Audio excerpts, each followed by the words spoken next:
প্রিয় শিক্ষার্থীবৃন্দ, আসসালামু আলাইকুম। আমি বিমল মল্লিক, সহযোগী অধ্যাপক বাংলা, টঙ্গী সরকারি কলেজ, গাজীপুর।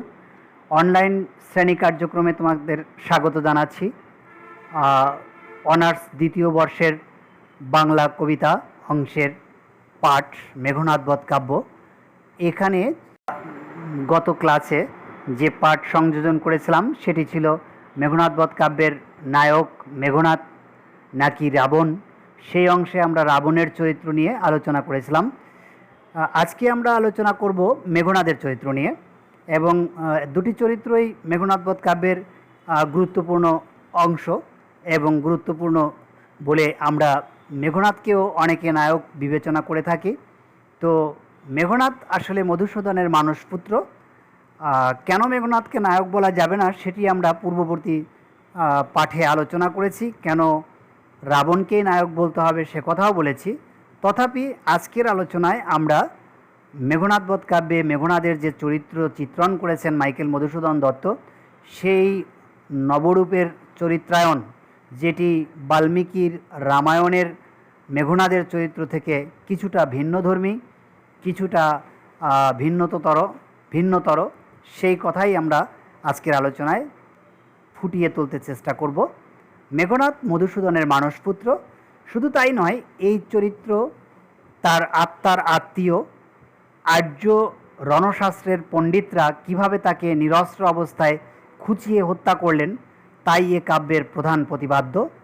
নায়ক রাবণের ট্র্যাজেডিকে শিল্পিত করার জন্য কবি দক্ষ হাতে এই ঘটনাকে ব্যবহার করেছেন। তাই কাব্যরস পরিণামের দিক থেকে এ ঘটনা প্রধান উপলক্ষ। রাবণ ছিলেন মধুসূদনের প্রধান চ্যালেঞ্জ। তাই এই চরিত্র রচনার সতর্কতা ও যত্ন ভিন্ন প্রকৃতির। কিন্তু মেঘনাদকে ঘিরে এমন কোনো পৌরাণিক বিতর্কের বলয় নেই যা মধুসূদনকে ভেদ করতে হয়েছে। অধিকন্তু পাঠকের সমবেদনা ও সহানুভূতি ভিক্টিমাইজড চরিত্রকে ঘিরে সর্বদাই আবর্তিত নয়। পাঠক চিত্তের স্বতঃস্ফূর্ততার রসে জারিত করে মেঘনাদ চরিত্র রচনার কাজ মধুসূদনের কাছে অনেক সহজ হয়েছে। কবিমনের মাধুরী নিয়ে চরিত্রটি এক সহজ ও অনবদ্য মাধুর্য পেয়েছে। মেঘনাদ চরিত্র গঠনে একটা নাট্যিক ছন্দের সন্ধান মিলেছে। মিলন মুহূর্তের কুসুমদাম ছিঁড়ে ফেলে অকস্মাৎ নাটকীয় প্রবেশ তার, এবং তার অভিষেক ক্রিয়ার পর একটি মিলন রাত্রি পেরিয়ে এক অকল্পনীয় নাট্যিক মৃত্যুর জগতে তার হারিয়ে যাওয়া। প্রথম স্বর্গের প্রান্তসীমায় তার সঙ্গে আমাদের সাক্ষাৎ, একটি নিশ্ছিদ্র মিলন রাত্রি কাটিয়ে তৃতীয় স্বর্গ, পরদিন ভোরে মাতৃ সাক্ষাৎ ও প্রধান পর্ব সেরে তার নিকুম্বিলা যজ্ঞাগারে প্রবেশ পঞ্চম স্বর্গ, এবং অবশেষে ষষ্ঠ স্বর্গে ওজস্বিতা ও বীরত্বের সঙ্গে এক অপ্রত্যাশিত সংঘর্ষে তার জড়িয়ে পড়া, এবং বীরের মতো শূন্য হাতে লড়তে লড়তে তার জীবন নির্বাপন ভেদ করে যোদ্ধা মেঘনাদের নিঃশঙ্ক আত্মপ্রকাশ। তৃতীয় স্বর্গের অন্তিম ভাগে প্রথম স্বর্গের সেরা তার জুড়ে মধুসূদন প্রেমিক প্রবরের পত্নী উন্মুখতার মধ্য দিয়ে তার শৃঙ্গার পারঙ্গমতার হদিশ দিয়েছেন। পঞ্চম স্বর্গ মাতৃ অনুগত মেঘনাদের সঙ্গে গরীয়সী জননীর সম্বন্ধ নিবিড়তার প্রতিচ্ছবি। তার কাব্যের কেন্দ্রভূমি ষষ্ঠ স্বর্গ সকল চিত্তবৃত্তির উচ্চাঙ্গ প্রকাশের মধ্য দিয়ে সম্পূর্ণ মেঘনাদের উপস্থাপন। কেন্দ্রভূমি ষষ্ঠ স্বর্গে সকল চিত্তবৃত্তির উচ্চাঙ্গ প্রকাশের মধ্যে আমরা লক্ষ্য করেছি তিনটি উপাদানের অপরিহার্যতা শেষ দৃশ্যে নায়কোচিত গরিমা লাভ করেছে। অকস্মাৎ নিভে যাওয়ার আগে সর্বশক্তিতে তার প্রজ্বলন মুহূর্তটিকে আমরা সত্যিই উপভোগ্য করেছি। পাঠককে আরেকটি কথা মাথায় রাখতে হবে, ঘটনাগত বাধ্যবাধকতায় মধুসূদন তার প্রিয় চরিত্রটিকে সম্মুখ যুদ্ধের এক খণ্ড জমিও দিতে পারেননি, কিন্তু এমনই সংবেদনশীল মাত্রায় তিনি চরিত্রটিকে বেঁধে রেখেছেন যেখান থেকে রাজ্যের চলমান যুদ্ধের প্রতি প্রতিক্রিয়ার সম্পৃক্ততা নজরে আসে। আপাতদৃশ্যে তার প্রথম উপস্থাপনায় একটা বিস্ময় রয়েছে। মনে হতেই পারে বীরবাহু যুদ্ধে মরেছেন, আর মেঘনাদ প্রমোদ কারণে প্রমীলা এবং সখীদল নিয়ে প্রমোদ বিলাসে মত্ত। আমাদের প্রাপ্ত ধারণার দ্বারা ধারণায় সরে যায় ছদ্মবেশিনী রাজলক্ষ্মীর প্রবাসাধাত্রীর পরিচয়ে অযাচিত দ্বৈতে। তথ্য বলছে আগের দিনে নিশাবাসে তিনি যুদ্ধারত দুই ভ্রাতার রাম লক্ষ্মণ বধ করে নিশ্চিত হয়ে শ্রম লাঘবের জন্যই লীলা পর্বে সামিল হয়েছিলেন। পরে আসলো সত্য জ্ঞাত হওয়ার পর তার তাৎক্ষণিক প্রতিক্রিয়া আমাদের প্রত্যাশা মাফিক ছিল। কুসুম জাল ছিঁড়ে আত্মগ্লানিতে দগ্ধ হতে হতে মেঘনাদ পরের মুহূর্তেই পিতৃ সকাশে হাজির। এরপর আমরা জানি তিনি কিভাবে পৌরপিতাকে যুক্তিতে পরাস্ত করে সমগ্র সেনাপত্য নিজের কাঁধে তুলে নিয়েছেন। এই সময়ের যুদ্ধবিন্যাসের তার মধ্যে ক্ষত্রিয়জনিত যশলিপ্সার প্রকাশ দেখে আমরা চমৎকৃত হয়েছি। থাকিতে দাস যদি যাও রণে তুমি, এ কলঙ্ক পীত ঘুষিবে জগতে। অর্থাৎ ক্ষত্রিয় মাত্র এই পশ্চাৎ অপসরণকে চারিত্রিক কলঙ্ক বলে জ্ঞান করেন, বরং সম্মুখ রণে শহীদ কল্প মৃত্যুকে তাদের কাম্য। মধুসূদন আত্মপ্রকাশ লগ্নেই সেই ছন্দটিকে ধরিয়ে দিয়েছেন এবং ষষ্ঠ স্বর্গে সেই ছান্দিক উচ্চতায় মধ্যেই তার চারিত্রিক পালা সাঙ্গ করেছেন। প্রথম স্বর্গে বিদায় গ্রহণের প্রাক্কালে মেঘনাদ প্রমীলার সঙ্গে দ্রুত পুনর্মিলিত হওয়ার প্রতিশ্রুতি দিয়েছিলেন। প্রমোদ গৃহে তাকে রেখে আসার পর মেঘনাদ স্বপ্নেও ভাবেননি দুরন্ত রণসাগর অতিক্রম করে প্রমীলা অচিরেই তার সঙ্গে মিলিত হবেন। চমৎকৃত বিস্ময়াবহ মেঘনাদ রাজপুরীতে প্রবেশ মাত্রই রঙ্গরসে তুষ্ট করলেন তার প্রেয়সীকে। সমাগম নামক তৃতীয় স্বর্গে গূঢ় অভিপ্রায়ে মধুসূদন রসগত রূপান্তর ঘটে আছেন বীর থেকে সিঙ্গার রসে। একথা রসালোচনা পর্বে আমরা আগেই উল্লেখ করেছি। স্বামীর কৌতুকময় সম্ভাষণের জবাবে প্রমীলা কি বলছেন একবার শুনে নেই আমরা। শিক্ষার্থীরা লক্ষ্য করো কবিতাংশে যা বলা হয়েছে। ও পদ প্রসাদে নাথ ভব বিজয়িনী দাসী, কিন্তু মনোমথে না পারি জিনিতে অবহেলি সরাস নলে বিরহ অনলে দুরূহ ডরাই সদা তেই সে আইনু নিত্য নিত্য মন যারে চাহে তার কাছে। শৃঙ্গার রসের এই গৌরচন্দ্রিকা শিরোভূষণ করে মিলন রাত্রি যাপনের জন্য দম্পতির শয়নকক্ষে প্রবেশ তৃতীয় স্বর্গের শেষে।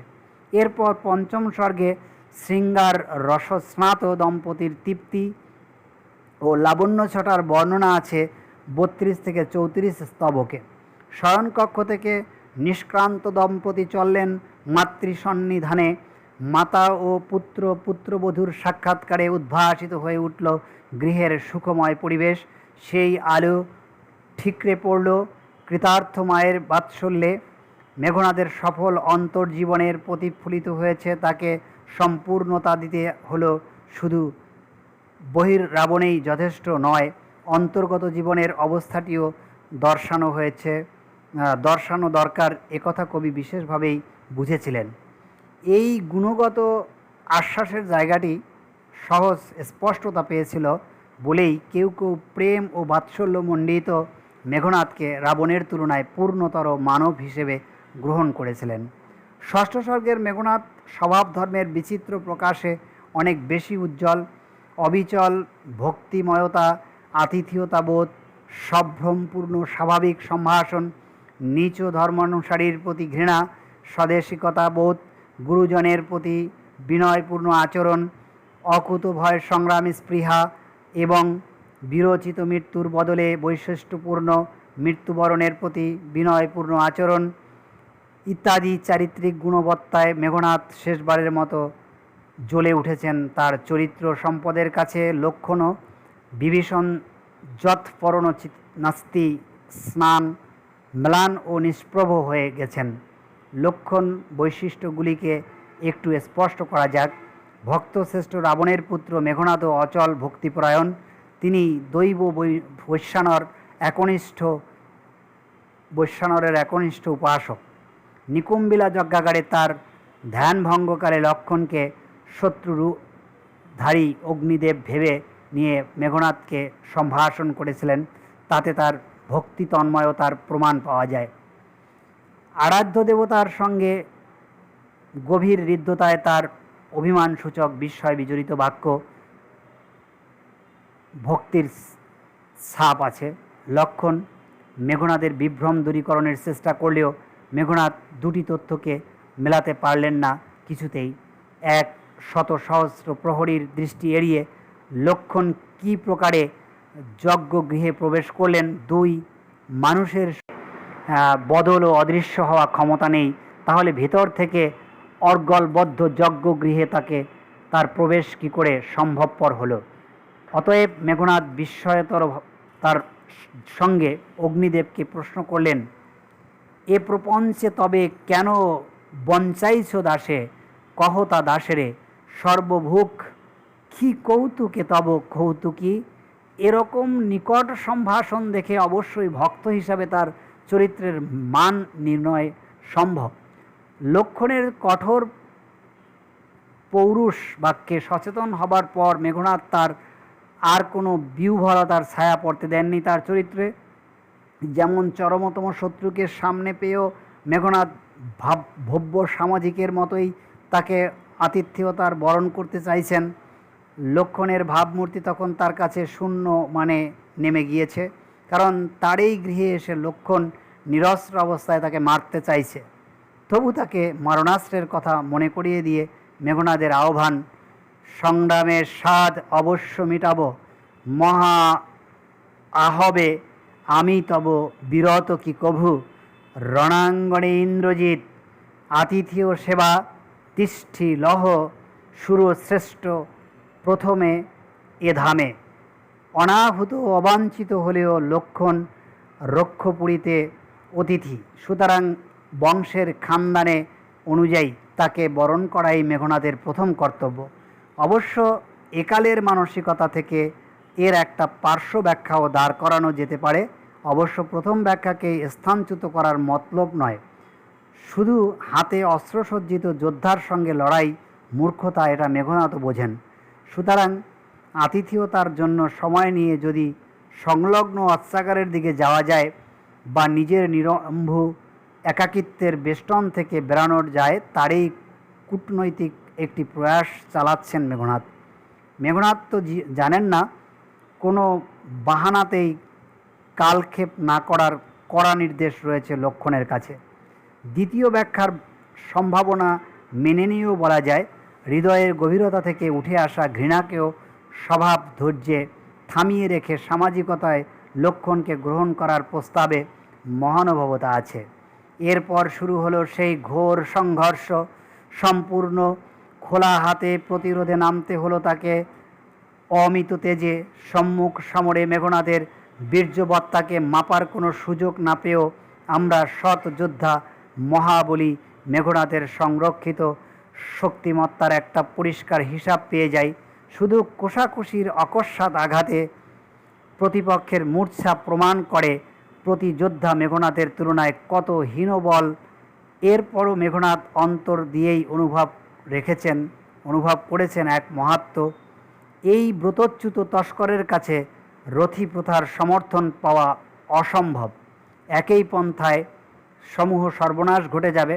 হরণপটু দেবতারা তেজ প্রদানে অনিচ্ছুক শুধু নয়, অন্যের সদ্যজাত শক্তিকে হরণ করার বিদ্যাতেও সুশিক্ষিত। তাই লক্ষণের অঙ্গ শোভিত অস্ত্র উত্তোলনের সামান্য সমর্থনটুকু মেঘনাদের রইল না। এই কাপুরুষ সংঘর্ষে অগত্যা অসহায়ভাবে মেঘনাদের মৃত্যু হলো। মৃত্যুর পরে মেঘনাদের ধিক্কার বাণীতে সারা দুনিয়ার জন্য সে বার্তা গচ্ছিত আছে। তা সে শুধু লক্ষণ নয়, আমাদের মাথাও নত করে দিতে পারে। সে প্রসঙ্গে একটু পরে আসছি। এইখানে একটি কথা উল্লেখ করা যায়, বিভীষণ এখানে এসে ঘরের শত্রু হয়েছে এবং লক্ষণকে পথ দেখিয়ে নিয়ে এসেছে। সেজন্য বিভীষণকে উদ্দেশ্য করে চাচা, বিভীষণকে উদ্দেশ্য করে ভাতিজা মেঘনাদ বলছে, চাচা তা তো এই কাজ কি তোমার উচিত হয়েছে? তুমি যে মেঘনাদকে নিয়ে নিকুম্বিলা যজ্ঞাগারে প্রবেশ করেছ তস্করের মতো, এটি তোমার ঠিক হয়নি। হত্যা উৎসবের ঠিক আগে রণাস্ত্র প্রসঙ্গে দুই প্রতিপক্ষের বিতর্কের একটি উপভোগ্য মুহূর্ত আছে, যেখানে মধুসূদন এক মজার পরিস্থিতি তৈরি করেছেন। আর্য লোকনায়কের রণনীতির জ্ঞান বনাম তথাকথিত সাংস্কৃতিক নিচতায় চিহ্নিত অনার্য যোদ্ধার ঘোর তর্ক, যেখানে আর্য রণনীতির ধারক বাহক হিসেবে মেঘনাদকেই চিহ্নিত করেছেন কবি। আর্য লক্ষণ তার রণপ্রাজ্ঞতা ও সততার কাছে কার্যত ম্লান হয়ে গেছেন, কারণ দেবতারা এখানে চক্র করে কুচক্র করে মেঘনাদকে হারানোর চেষ্টা করেছে। মেঘনাদকেই চিহ্নিত করেছেন কবি রণপ্রাজ্ঞ সততার কার্যত রূপ হিসাবে। নিরস্ত্র রথীকে আক্রমণ রথিকুল প্রথা নয়, একথা স্মরণ করানো মাত্রই লক্ষণের যুক্তি হল, জন্মরক্ষকুলে তোর ক্ষত্রধর্ম পাপী কি হেতু পালিব তোর সঙ্গে। কি দুর্বল যুক্তি রামানুজের! যে আদর্শবান সে তো ব্যক্তি বেছে শ্রেণী বেছে আদর্শের অনুসরণ করে না। এ যুক্তি লক্ষণ মেঘনাদের পাশে দাঁড়াতে পারে না বলেই তাকে দ্বিতীয় যুক্তির আশ্রয় নিতে। সর্বদা সুযোগ সন্ধানী লক্ষণের অকাট্য নীতি হল মারিওরি পারি যে কৌশলে, অর্থাৎ যে কৌশলেই হোক শত্রুকে নিহত করতে হবে। এটা যুদ্ধের নীতি হতে পারে না, কিন্তু এত নীতি হয় স্ট্র্যাটেজি, তাও রণাস্ত্র মতে কেবল আপৎকালে প্রযোজ্য। আত্মরক্ষার্থে কথায় মাপ আছে, কাজেই সব আদর্শ ভেসে যাবে। এখানে মধুসূদনের চিত্রণ কলায় মেঘনাদেই রণপ্রাজ্ঞতায় উত্তীর্ণ হয়েছেন, সন্দেহ নেই। মেঘনাদের দ্বিতীয় বিতর্ক তার পিতৃব্য বিভীষণের সঙ্গে। এখানে একদিকে মেঘনাদের পারিবারিক শিক্ষা ও মূল্যবোধ, অন্যদিকে ধর্মের সহজ সরল ব্যাখ্যায় এবং সর্বোপরি অবিচল দেশানুরাগে এক ঋজু চরিত্র স্বভাব দান করেছে মধুসূদন। লক্ষণের কোষ থেকে অস্ত্রে নিষ্কাশনের অকস্মাৎ হীনবল হয়ে বিভীষণকে দেখতে পেলেন। এতক্ষণ পর্যন্ত সকল কাজের মধ্যে একটি প্রশ্নের নিঃশব্দ মীমাংসা খুঁজে বেরিয়েছিলেন তিনি। লক্ষণ কি করে পথ চিনে নিকুম্বিলা যজ্ঞাগারে পৌঁছাতে পারলেন, এবার সব উত্তর তার কাছে পরিষ্কার হয়ে গেল। কিন্তু এমনই পারিবারিক মূল্যবোধের শিক্ষা তার যে বল প্রয়োগে বিভীষণকে হটানো তো দূরের কথা, কোনো দুর্বিনীত কটুবাক্য বা গালিগালাজ বর্ষণ থেকেও অপূর্ব ধীরতায় নিজেকে তিনি বিরত রেখেছেন। ফলে তার সংযত বাক্য এমনই ক্ষুরধার ও অগ্নিগর্ভ হয়ে উঠল, যা শুধুমাত্র মেঘনাদ বধ কাব্যের এই শ্রেষ্ঠ মুহূর্ত বা পরিস্থিতি হয়ে উঠল না, শতাব্দীর স্বাধীনতা স্পৃহায় প্রথম জাগরণেরও এক অনবদ্য দলিল হয়ে থাকল, যেটি বিভীষণের প্রতি মেঘনাদ নামে কবিতাংশে সংযুক্ত হয়েছে। বিভীষণের দেশ শত্রুতার অভিযোগ স্খলন করার জন্য বৃহত্তম ধর্মব্রতের রক্ষা কবচ পরতে ছড়িয়ে পড়েছিল,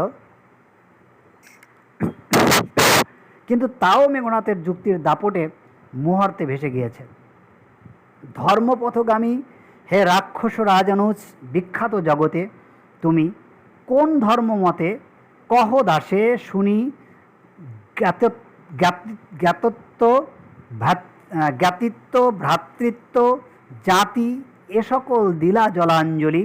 শাস্ত্রে বলে গুণবান যদি পরজন, গুণহীন স্বজন তথাপি নির্গুণ স্বজন শ্রেয়। পর সদা এ শিক্ষা হে রক্ষরাজ কোথায় শিখিলে।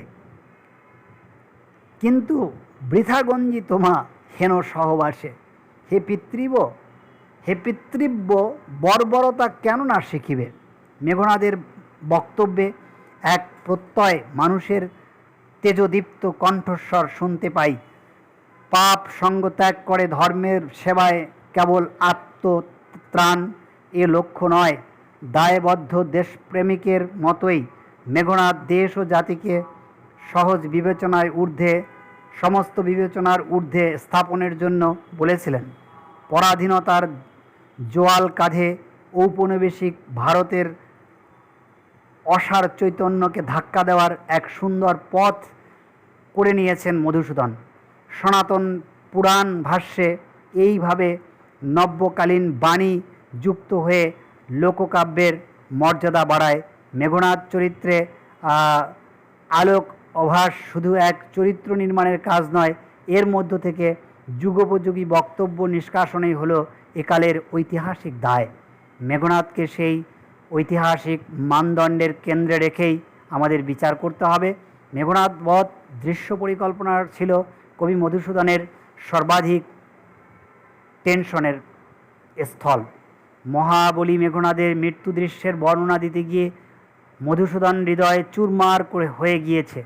শিল্পী মধুসূদন তাই ঘনীভূত সমবেদনায় তার মানস পুত্রের বিদায় দৃশ্যকে এমনই মর্মস্পর্শী করে তুলতে চেয়েছেন যাতে পাঠক হৃদয় অকপট সহানুভূতি প্রকাশের রাস্তা পায়। লক্ষণের ক্লীবতার প্রতি তার ঘৃণার অক্ষত্রিয় মরণের সঞ্জন্য আত্মগ্লানি মিশে মেঘনাদের মৃত্যুর আগে ব্যক্তিত্ব দীপ্তিতে শেষবারের মতো জ্বলে উঠেছিল। কত স্বাদ ছিল কত তার রণক্ষেত্রে বিরোচিত মৃত্যুবরণের বিনিময়ে কিনা অক্ষমের হীনতম মৃত্যু লাভ। মেঘনাদের আত্মগ্লানিকর খেদোক্তির ভাষ্য এই রকম: কিন্তু তোর অস্ত্রাঘাতে মরিনু যে আজি পামর, এ চিরদুঃখ রহিল রে মনে। দৈত্যকুলদল ইন্দ্র দমিনু সংগ্রামে, মরিতে কি তোর হাতে কি পাপে বিধাতা দিলেন এ তাপ দাসে, বুঝিব কেমনে। রক্ত ও অশ্রুসাগরে চিরতরে নিমজ্জিত হবার আগে মেঘনাদের শেষ পৌরুষ ব্যঞ্জিত সতর্কবাণীও তার ব্যক্তিত্বের সঙ্গে মানানসই। তার মৃত্যুর পর লঙ্কেশ্বরের রাস রোষ থেকে লক্ষণের নিস্তার নেই, এই অখণ্ড আশ্বাস বানিয়েছিল মৃত্যু পথযাত্রী বীরের শেষ কথা। ওই রোষ রাজরোষ কি সেটা আমরা লক্ষ্য করি। দাবাগ্নি সদৃশ তোরে দগ্ধিবে কাননে, সে রোষ কাননে যদি পপিস কুমতি নাড়িবের রজনী মূঢ় আবরিতে তোরে দানব মানব দেব কার সাধ্য হেন, ত্রাণিবে সৌমিত্রী তোরে রাবণ রুশিলে। মধুসূদন তার প্রিয় চরিত্রের মানস বাসনা পূরণের ব্যবস্থা করেছিলেন সপ্তম স্বর্গে। মেঘনাদের অন্তিম বাণী বেদবাক্যের মতোই ফুলে গিয়েছিল। পিতা পুত্রের পারস্পরিক আস্থাপরায়ণতার বন্ধন কত নিটুট পাঠক এখান থেকে তাও লক্ষ্য করতে পারেন।